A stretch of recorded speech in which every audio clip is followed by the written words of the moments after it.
It is time. It's time to stop hiding. It's time to stand up. It's time for Christians to work together, to share their testimony, to inspire hope, and to work together and join their brothers and sisters as we all answer the call. Folks, it's time. It's time to wake up the lions. And we have a couple of lionesses here today that are just tearing it up and doing fantastic and have an awesome story. And I cannot wait to get to it. Please join me in welcoming these folks to the podcast. The Twins Realty team. And yes, they are actually twins. I'm looking right at them, I promise. And those folks, Cherie Walters and Nicole Juarez. Cherie and Nicole, welcome to the show. Thank you so much for being here today. Thank you for having us. We're excited to be here. Yep. Appreciate it very much, very much. I know there's a lot that we want to talk about, and you guys have a really cool business story from what I can tell. Um, Go ahead and tell us a little bit about yourselves, where you come from, what you're about, and what brings you here today.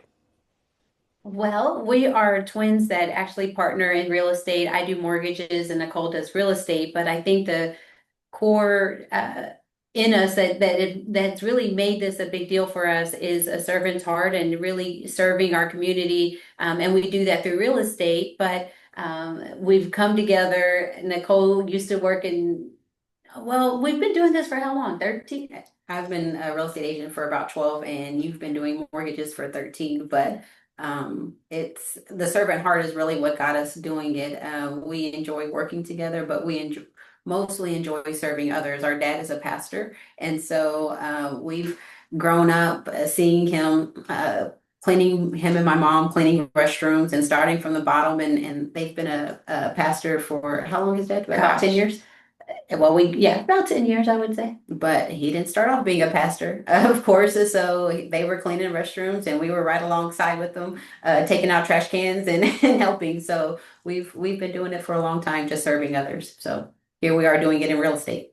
Yeah, there's a scripture that says two is better than one. And because if one falls, the other one's there to pick them up. And that's really become I think our hashtag line, if you were to have one, because whenever you're purchasing a home, you need two people, typically at least two people. And so when Nicole does real estate, she tags me in as the lender because I help with the money part of it. And so we're able to incorporate that scripture because there's so many moving parts in real estate, but with that scripture, it makes sense. It literally, when the Bible says when one falls, there's someone there to pick them up. They get it. They understand that. So we love that. And that's kind of our story, right? In a nutshell, I guess. No, I love that. That's a great story just to start with. You've been in a similar business, associated businesses for quite a while. Have you always teamed up since you both were in that business, or did that take a little while to come to fruition? Maybe about a year, not very long. We've every job she started first. She's the older twin. You could probably tell that. Not by looks, not by looks, just by attitude she's referring to. She's 2 minutes older, but she's always been the one to start everything first. And so we started at where were you working at, Eckerd's? It's better known as CVS now. I don't know if you're familiar, but a pharmacy store. So she started working there, and then I followed behind her, and then she went to work at a call center. And then I brought, she pretty much did the interview for me. So we worked at a call center for probably 5 years or so. And then she got into mortgages. And then I said, what the heck? How am I going to get my sister involved in this? Because this is boring without her here. And so then my husband's a broker, and so he's like, she can be a real estate agent and you can be a lender, and then the star is born, or stars are born, I guess. I don't know. They aligned, and then we teamed together to do that. So I mean, because we've literally been working together since birth. I mean, we've been, having fun with each other, and what better way to do that as in an everyday and working together, helping our customers, and getting them squared away. But we get to do it and have fun, and we get paid for it. I mean, kind of exciting, you I know? mean, what's better than that, right? Not much. We haven't found anything better yet. Yeah. Yeah. So far, so good. Yes, Well, yes. yeah, I love that it's a big, family event that way. So, your husband, Cherie, is the broker of the office that Nicole's a part of. Yes, sir. He's my broker. Got it, He's got the it, boss. got it.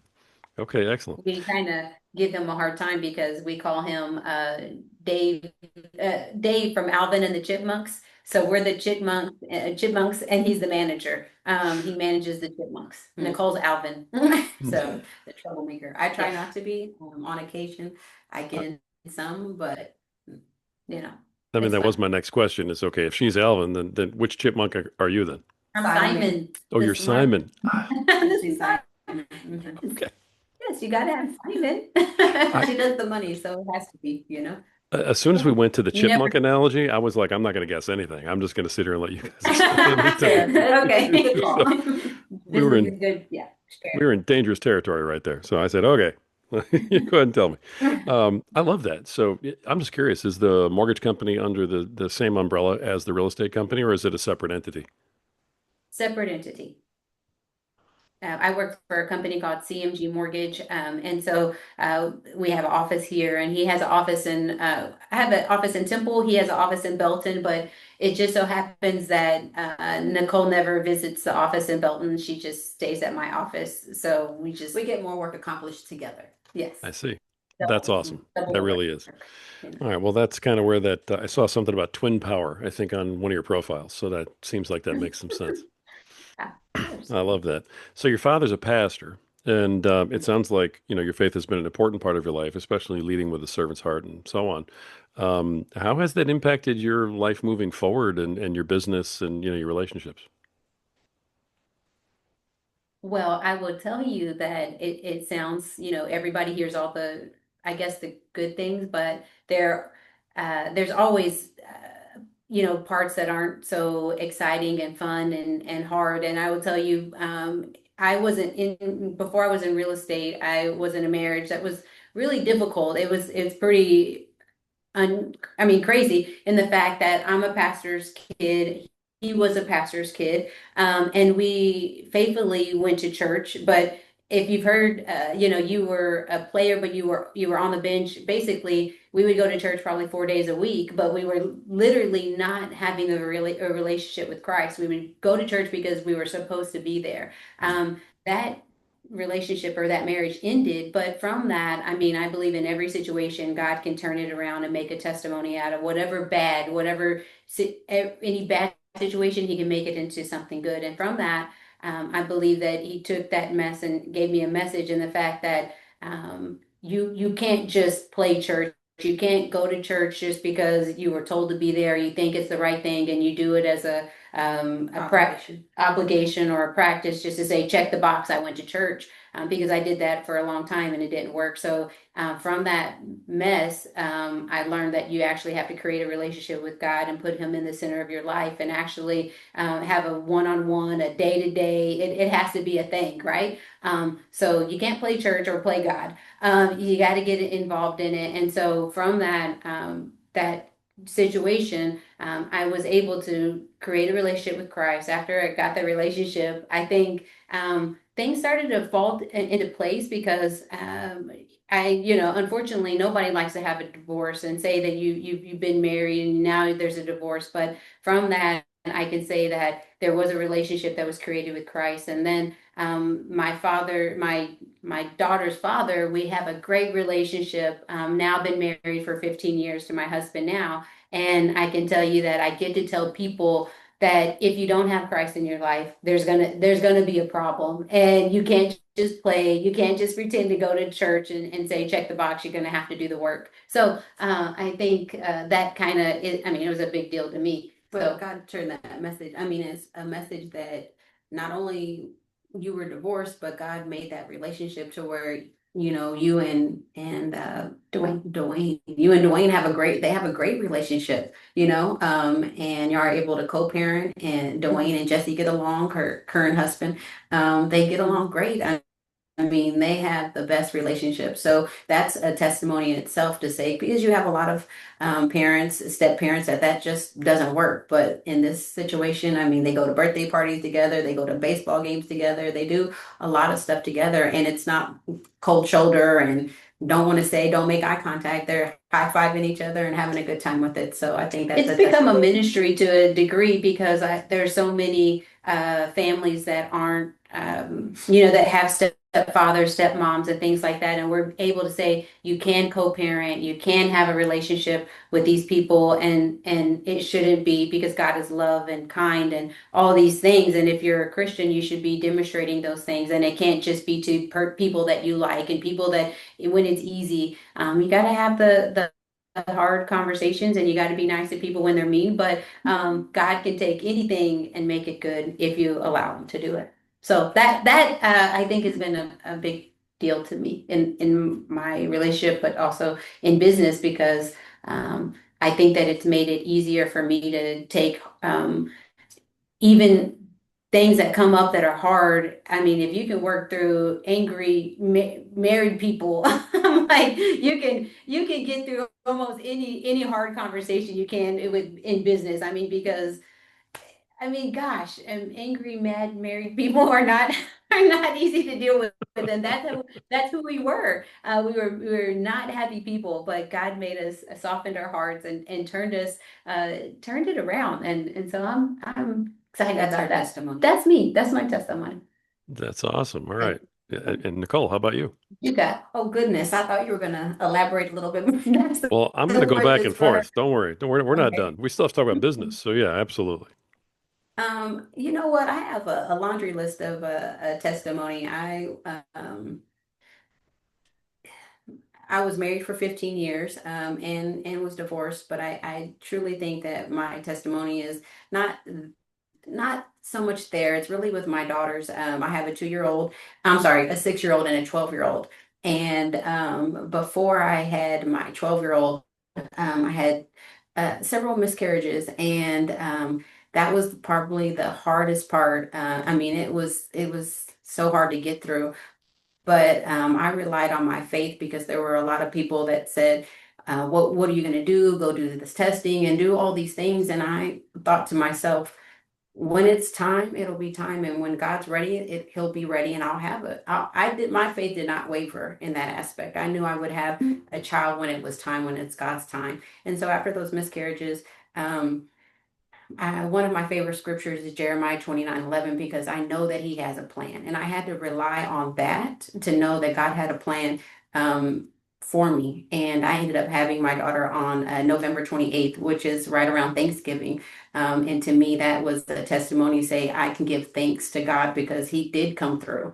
When it didn't look like it was going to come through, he did come through. And it was just something where I had to I can give that testimony now and say, God did have a plan. And here's my 12-year-old that was 9 pounds, a perfect baby. And there was not a problem with it. And so, where I could have said, this is too hard, I can't handle it, I can't do it, what am I going to do? I didn't.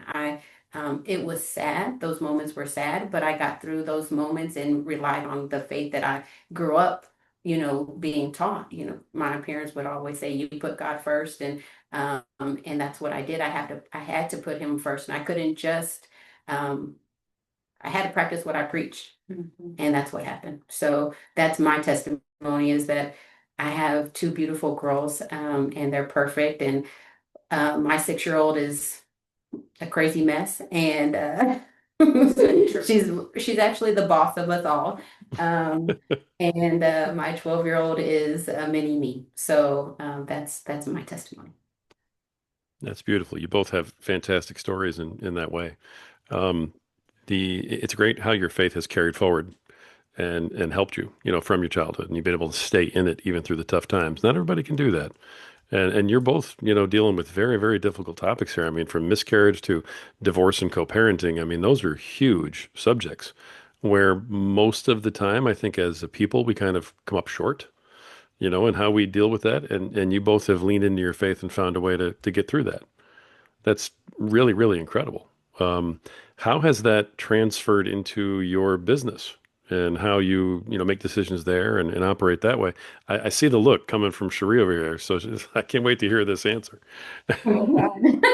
Yeah, I don't know that, I think that people ask me this question about how do you incorporate God into your business, but it's like almost how do you incorporate air into your everyday life in breathing? It is a part of every day. Every day you wake up and you have to make a decision because there are countless examples, unfortunately, how not to incorporate God because this world is unfortunately designed to pull you the opposite way of Christ and to not be an example. And I feel like there's every opportunity to do the wrong thing instead of the right thing. And so even the things that are right, it's like, well, is it right? It's legally maybe right, but it's a blurred line. And I feel like the world has made it even in business to where, especially in business, where we can become so greedy and so um, in real estate because it is a commission-based business where we're so chasing a paycheck that it's like,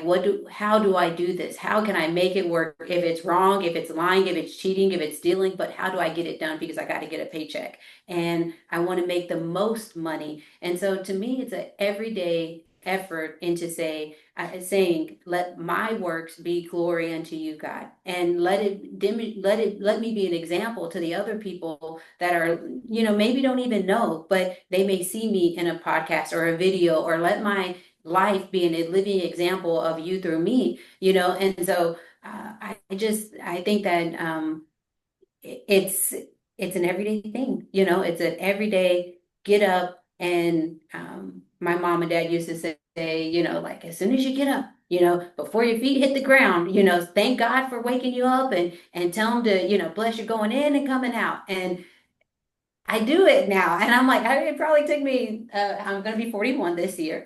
So in July, Just her. yeah, she's not. But so I mean now I'm like I know why they said that. I know why you would do it and now it's like I'm here at 40 thinking I get to see all those things and it's starting to make sense what mom and dad said. And now I get to teach it to my daughter that's 20. And I'm teaching her this is how a woman of integrity, a Proverbs 31 woman should conduct herself. And she should act accordingly. She should be respectful. And if she's respected, her husband will be the same way. He'll be blessed wherever he goes, and he would be her just the Well, go ahead and preach. okay, well, anyways, so I don't know if I answered your question, but it is a big deal. It is a big deal. Every day I wake up, I try to give God honor, that my works, glorify Him. Word. I love You that. too. Yeah. And Nicole says, "Me too. Absolutely. I'm good." Nicole, Right. the same What same we say? question to you. Same question to you, Um, Nicole. Come on, give it up. Mhm. ask me the question one more time. I'm sure he said Sure. so much there. Well, What's the question? yeah, no problem. And Sherry, just so that you know, I mean, you stopped yourself. You were on a great roll. You don't have to do that here. I mean, just if you're on a roll and God's, leading you in a direction, just go. Don't worry about it. It's all good Okay. here. Okay. All right. Yeah. So Nicole, you guys both have a very strong faith, like we talked about, and it's very clear that you've leaned into that to overcome, a lot of the obstacles that have been in your life, some very painful. Um, how do you incorporate that into your business? How does that faith help guide you in your business, in those types of ways? Oh my gosh. Faith is really all I know. And so there are so many things that we in real estate and just life you don't even see coming. I have to believe that God has it already worked out for me. So even when I don't see him, he's working. And I truly believe that because I've seen him do it in so many different ways show up. Um, it just recently, so what Cherie was saying is being commission based. Our real estate is commission based, so we're getting a paycheck. One day we're getting a paycheck, and then a month from now we might not get a paycheck. You never know. You can have 5 closings one month and no closings the next month. But I know that God's going to take care of whatever I need. There's a scripture where it says that not even the birds should worry about, right? Mhm. And so we don't. If He cares so much about what a bird does, and what they're doing and what they're eating, why we are so much more important. So I have to rely every day knowing that God's going to protect me and my family, and He's going to work everything out for the good. And whether that's a paycheck, or whether that's my kids when they're going to school, that they're going to be protected. And being that that I am divorced, when my children, and this one is hard, when my children are going with their dad, I have to know that even though we may not be on the same page, they may have different roles at a different house. I know that God's going to cover them, and by His grace, they're going to be fine, and we're going to make it through. And so I think the faith part of it is what all I know. That's all I know, is to rely on Him to take care of everything. And he has. And He Definitely definitely has. taken care. I mean, because I think Nicole from in her stance is that every day is a, or both of us, I mean, we're always kind of wondering what, because faith without works is dead. We're going to work, and you can bet on that. We're going to put the work in. And so I feel like if you also have the faith that God's going to come through. He said He's never seen His seed forsaken, or begging for bread. I'm not going to do it. And then he said that we will be the head and not the tail. We'll be the lender and not the borrower. And so I truly believe that, and I speak that over my life, over Nicole's life, sometimes it looks very chaotic. I mean, like I said, I have a 6-year-old and a 12-year-old. Being a single mom, I got one girl going to private school, and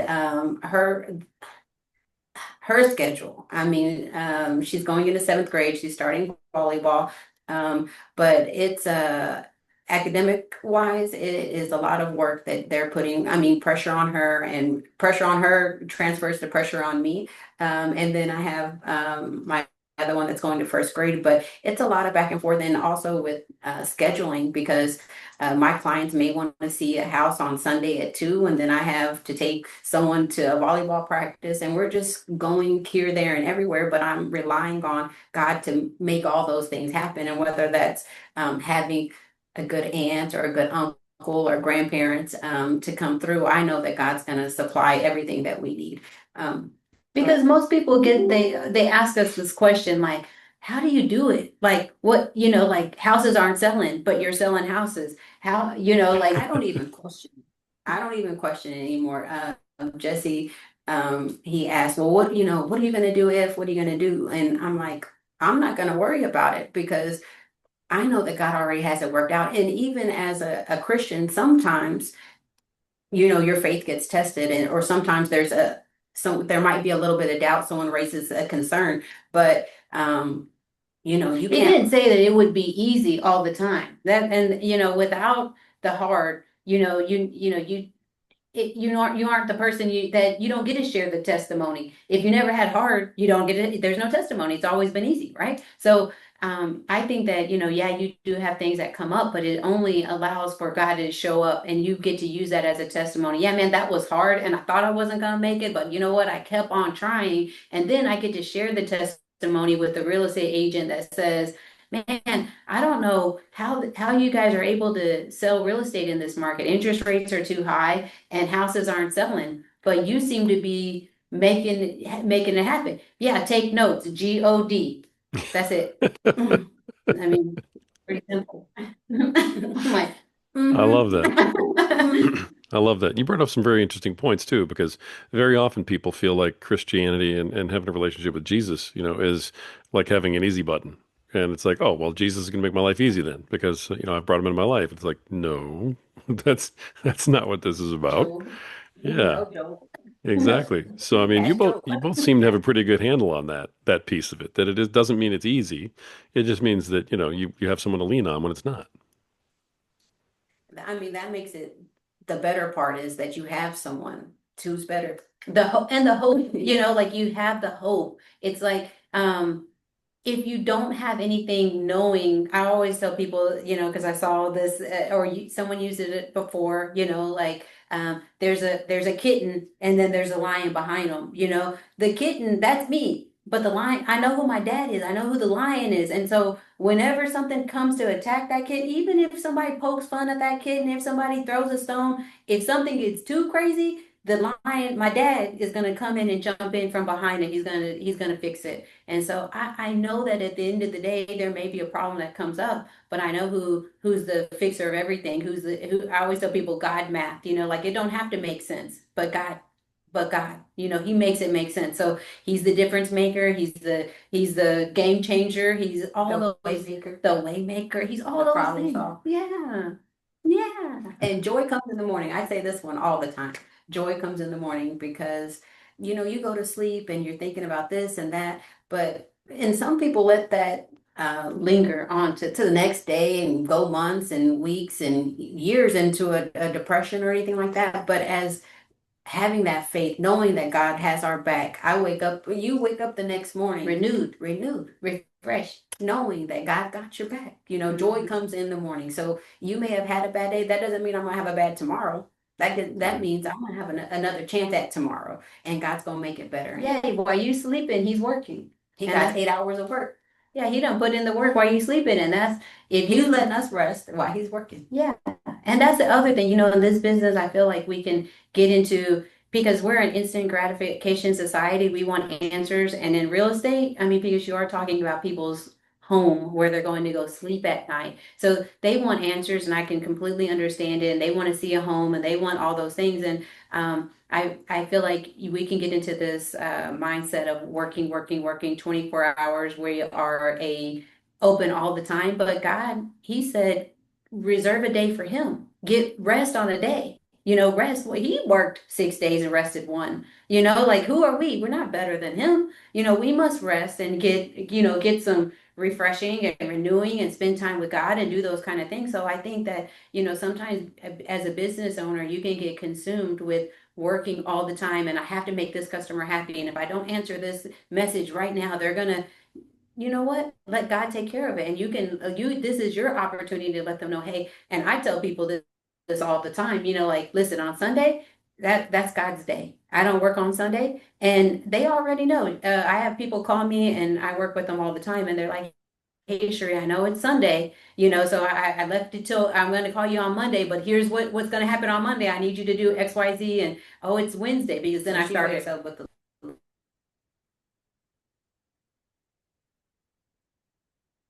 list on Monday. Yeah. Already started on Sunday. And then I started incorporating Wednesday. I started letting them know, and I do go to church on Wednesday too at 7 o'clock, so they could start. Can we have a Wednesday and Sunday to serve and things like that. But I think, like I said, as business owners, you have to stand up for making time for yourself and God, and telling them, like, hey, I can't work all the time. Like, doesn't mean you're going to in fact, you get a better me when I spend time with God. That's true. I'm telling you, she knows. She needs it. And I tell my daughter, Wednesday is the midweek service. And I said, we need a midweek service. If I don't get to go to church on Wednesday, you're not going to get the best version of me on Thursday. So we need a Wednesday gets me to Sunday. So, yeah. Nice. I love it. I love that you have those standards and that you've put those, boundaries in place for yourselves and for your families. And then you're also teaching that to your kids, that this is okay to do. It's a good way to live. So yeah, I love The that. next generation. I mean, my gosh. I mean, what are we going to do? We got a world, a hurting world, and if we don't live the example, then those our kids are what are they going to do? They're only modeling after us. So we don't set the standard, they won't either. So Right. we have to tell them to stand up for what's right, even when it's hard, to make the hard choices. And if you can say, you can be the only one. you can be the only one. You can say it, but if you don't do it, it's one going in one ear and out the other. You have to do it. Nice. Mhm. Nice. You both are obviously very open about talking about your faith, and it matters to you, clearly. Have you experienced blowback at all? Any sort of, resistance to the fact that you're so open to talk about it in either your business or with your clients or anything like that?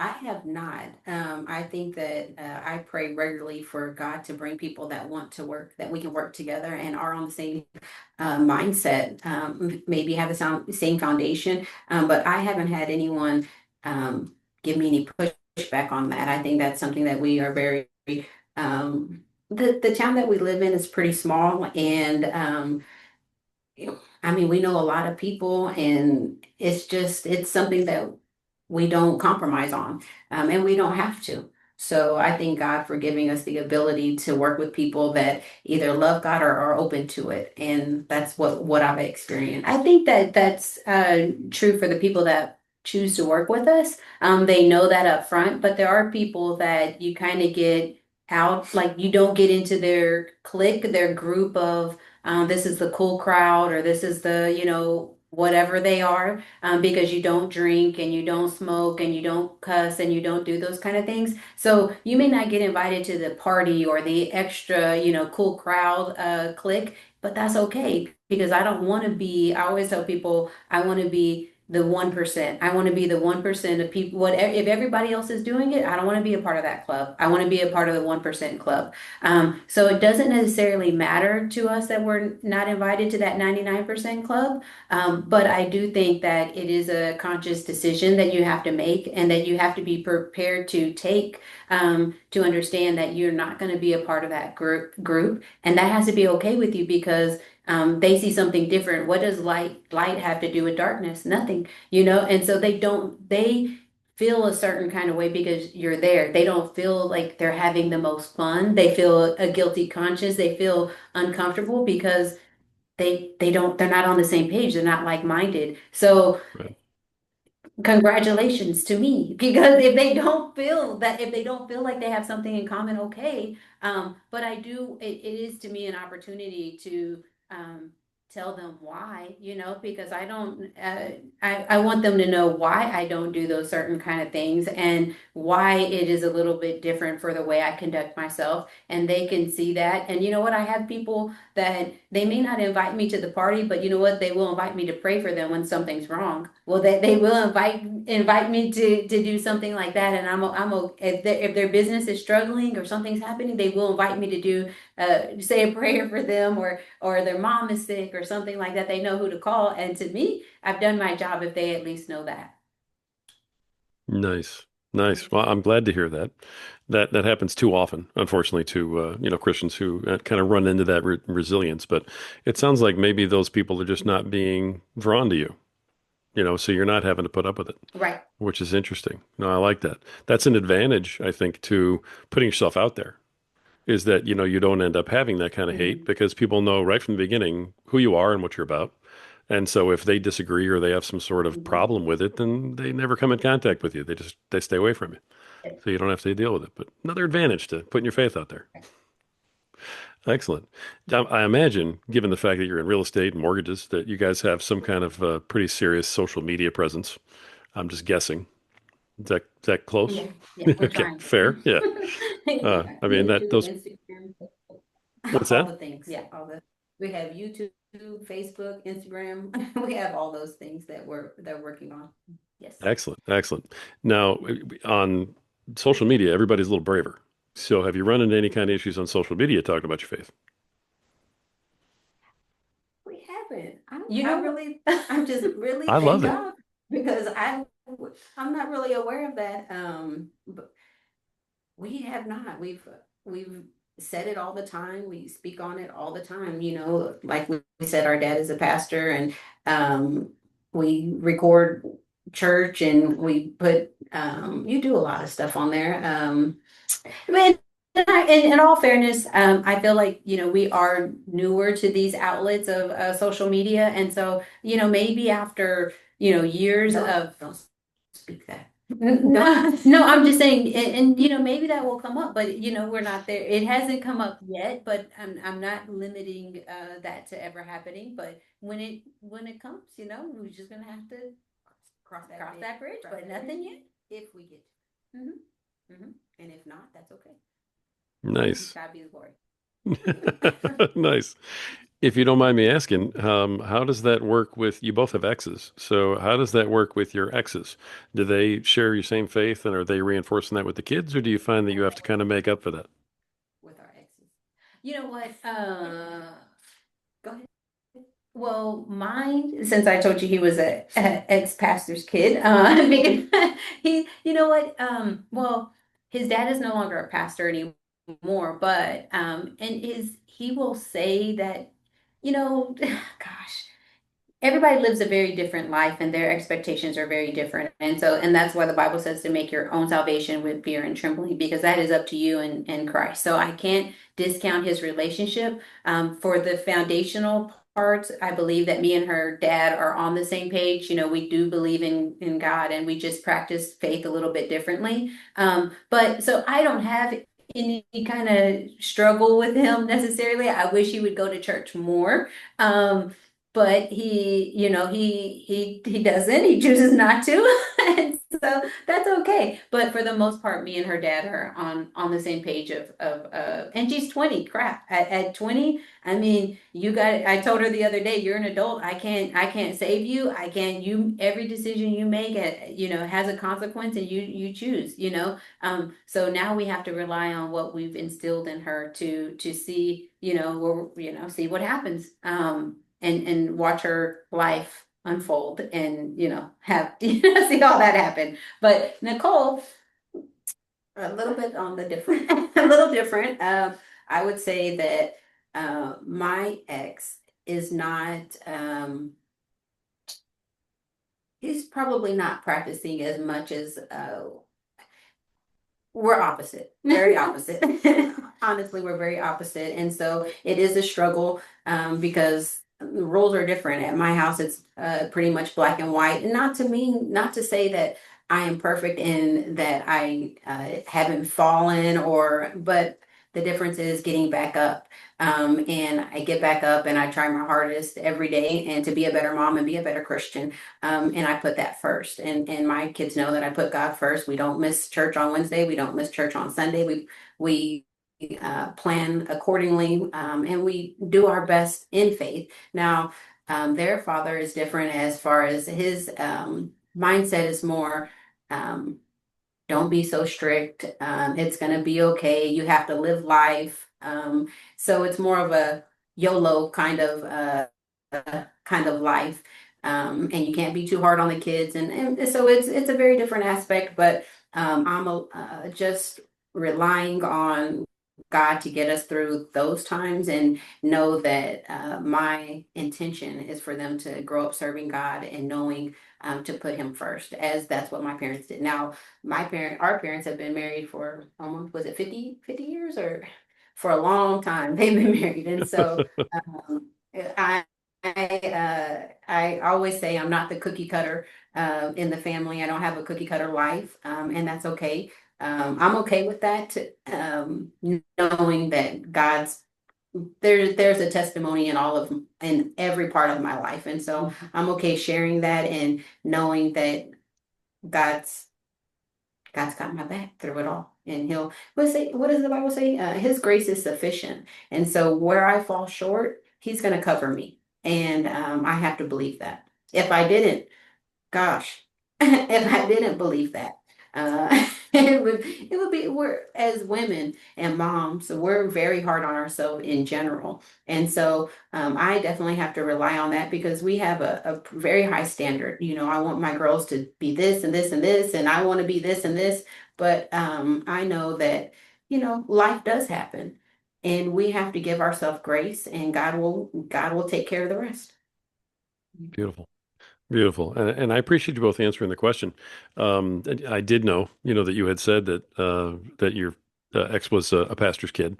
I've just heard so many stories about how that ends up over time. That doesn't necessarily mean anything in the today. And then, you, Nicole, had said a couple times that, that you had to pray for your kids when they were away from you. And I was like, okay, let me just ask about that and just kind of see where that lands. Yeah. Are these conversations that you've had, or is it more of an understanding because you're so strong in what you do, to where it's like, hey, this is how we're going to raise the kids? For me, because we've had she's so older at the beginning of this. It was really hard. We went through a 2 year custody battle, which is ridiculous because neither one of us really we didn't need to do that, but we were just fighting and arguing over silly stuff, spent thousands of dollars on doing it. And his mom was in a health situation where we knew she wasn't going to live long, and she said, and she was very strong in her faith, and one of her last requests was be good parents to Elena, take care of her and, don't argue. I mean, literally, that was one of her last requests is just be good parents to her and do right by her. And for whatever reason, Dwayne, a light bulb went off and he turned around and it was just like, okay, I'm done. We'll sign the divorce decree. I'm not going to argue with you no more. And we're going to co-parent. And from that moment, he has been, I mean, I would say the best dad, and we have had little arguments. If we do argue, it's more, it's easily resolved. We'll talk about it. And because we know at the end of the day, Elena is the one that it hurts the most. And so we really just, I mean, from that point, I mean, Elena was probably 4 or 5 when that was going on. So after that, we had that conversation. It was like, we're going to do whatever it takes to be good parents for Elena. And that's what we did. And we just really have had it's easier to be nice. It's easier to be nice than hard. I mean, Yeah. mean and ugly and hateful. I wish every parent, every divorced parent would get it. Like your kids become better kids. Yeah, you can say you come from a broken home. Okay, but if you were to ask that of Elena, she would say, I have 2 dads that love me. I have a mom that, anything I need or want, all three of them are there. And there's not a lot of kids that can say that come from divorced families, but she gets to say that. And so I can say that I wouldn't consider us a broken family. But so that was kind of what happened at the beginning of our divorce and growing up, leading up into now she's 20, so she'll be 20 in August. So anyway, so far so good. We haven't had that conversation. Um, we have been divorced for about 4 years, and actually it might be 5, going on 5 years now, that we've been divorced, and it's been a little bit of a roller coaster. Being married for 15 years, I did not want to be divorced. My heart was, I mean, I've been doing real estate for 12, so the majority of our marriage, I was in real estate, and he started a business a few years before we divorced. But my biggest, I mean, it was like Nicole and I, hi, nice to meet you. I'm Nicole. I've been married for 15 years. Like that was something I was proud of. I was very proud to say I was married and happy. No, I wasn't happy, but I was married and I was proud to say that. And when I finally decided to file for divorce, it wasn't something that I was happy to do. It was just something that I felt I had to do because he was not faithful.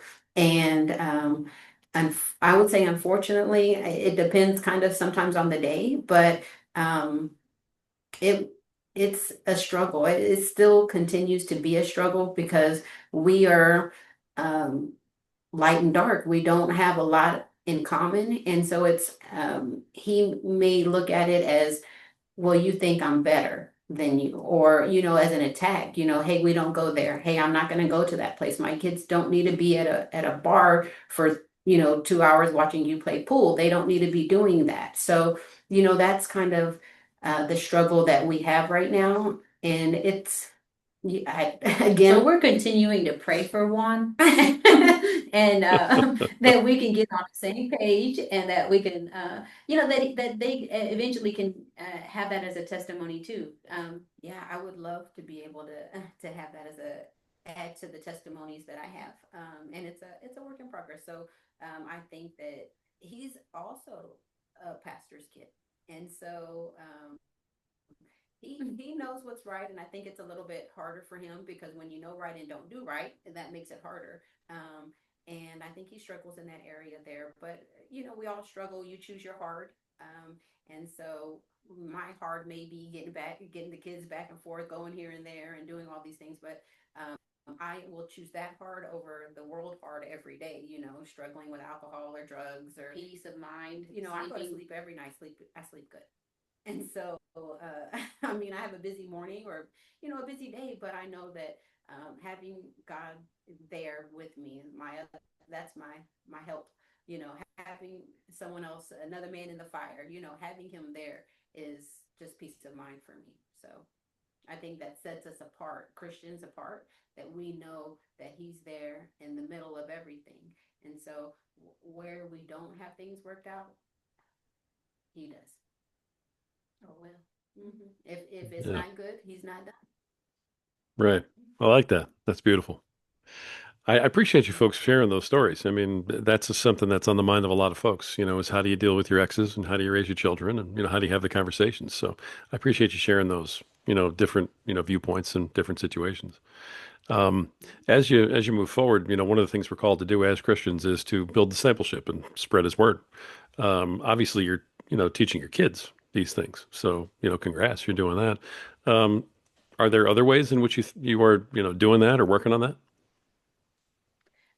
I would say, as far as my team, I have a team of 3 or 4 people that I work with on a daily basis, assistants and things like that. And I feel like um, people, we all want to say we are Christians and we're walking a life of faith and things like that. And so, um, to me, they're older. In fact, they're older than me, probably about 15 years older than me. The people that are at least two of the people on my team, and so I say that I get to teach them because it's kind of crazy because I would expect to know more. Just because you're older doesn't mean that you're wiser, or more wise. It doesn't mean that. And so I get to share the knowledge that I have about God, about Christ to them. And so where they're typically one of my assistants, I mean, she's like like she cusses all day and night, and I'm like, hey, She wakes up with a cuss word. yes, I'm like, girl, and she's like, I'm a Christian, and I'm like, but listen, if they hear you saying what you're saying, they're not gonna believe it. And I'm like, it's hard for me to believe anything you say when you use that kind of language. And so I get to tell her a little bit. I don't know if that's discipleship, but to me, it's teaching. And to me, that's discipleship when you're teaching people. And so I get to use scripture and tell her, hey, if we're going to conduct ourselves as Christians, or we're going to represent ourselves as Christians, and we got to live a life worthy of that, right? Like we got to be examples. And I'm like, so probably the cuss words every other sentence is not going to work out. And for me, it's like nails on a chalkboard when you do that. I don't like it. And so recently, I thought you were going to say something. My one of my assistants, oh man, I was having the hardest time with him. He was just being so, I don't know what it was. But I kept on saying, God, you are teaching me to be a better leader. You're teaching me to be a better leader, because it was hard for me to, usually if you're the boss, you get to tell people this is what I need you to do, and it's usually pretty easy. They usually do it. I say for the most part. But he was older than me, and I felt like maybe he's just maybe he just doesn't like that I'm telling him what to do. And I'm like, man, God, what in the world? Like, I cannot get through to him. And I kept on saying, blessed are the peacemakers, for they shall be called children of God. And I kept on doing that. And I even told him at one point, I'm like, hey, like, you're making this hard for me. I don't want to fire you, but you are making me like to the point where I have to do that. Like, is that you won't have a job. Like, that's where we're going to get to. But getting him, at least expressing to him that I'm going to be patient. I'm going to be kind. I'm not yelling. I'm not raising my voice. I'm not screaming at you. I'm not cussing you out. I'm not doing any of these things. So I feel like just maybe living an example is the best that we or I have done as being a disciple, is teaching people a way of Christian leadership. It's just living the example. And Nicole, what do you have? Nicole, hi, this And girl. Nicole, right? See? Sorry, I'm being the twin, the older twin. Okay. I don't know that I've actually sat down with anyone and had any discipleship, one-on-ones or anything like that. But I do feel like um, living by example. We have being a single mom is tough. And I think, going to our church, it's more common to be a single mom.